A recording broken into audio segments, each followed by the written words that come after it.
AI হচ্ছে একটা tools. এই টুলটাকে যত্রতত্র ইউজ করা যাবে না। কোনো ভুল চিকিৎসায় যদি রোগী মারা যায় সেই দায় হসপিটাল নিবে, ডক্টর নিবে নাকি রোবট নিবে? এটা একটা ইম্পর্টেন্ট কোশ্চেন, রাইট?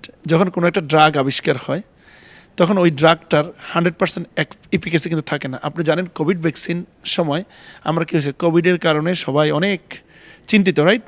কেউ মারা যাচ্ছে। তখন যে ভ্যাকসিনটা আবিষ্কার হয়েছিল অ্যাস্ট্রাজেনিকার, সেটার ইফেক্টিভনেস ছিল 70%। তার মানে 100 জনকে ভ্যাকসিন দিলে 70 জন সেভ হবে, বাকি 30 জন হবে না। তার মানে হচ্ছে এআই হচ্ছে একটা টুলস। এই টুলটাকে যত্রতত্র ইউজ করা যাবে না।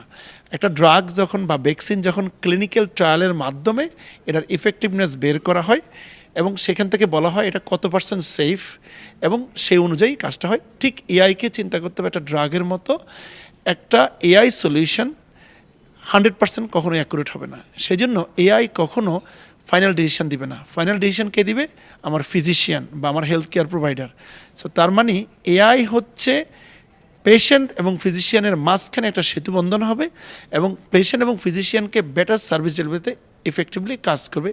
অবশ্যই মনে রাখতে হবে কোনো এআই সলিউশন পেশেন্টের বা মানুষের জন্য অ্যাপ্লাই করার আগে অবশ্যই এটাকে ক্লিনিক্যাল ট্রায়াল করে এটার ইফেক্টিভনেস হার্ম আইডেন্টিফাই করতে হবে, তারপরেই ইউজ করতে হবে। সেই ক্ষেত্রে আমরা যে ঝুঁকির কথা বললাম সেটা আমরা মুক্ত হতে পারবো। এবং এখন কারেন্ট সিস্টেমে একটা ড্রাগ যদি সাইড ইফেক্ট হয়, যেভাবে রেসপন্সিবিলিটি নেওয়া হয় ঠিক সেভাবে নিতে হবে।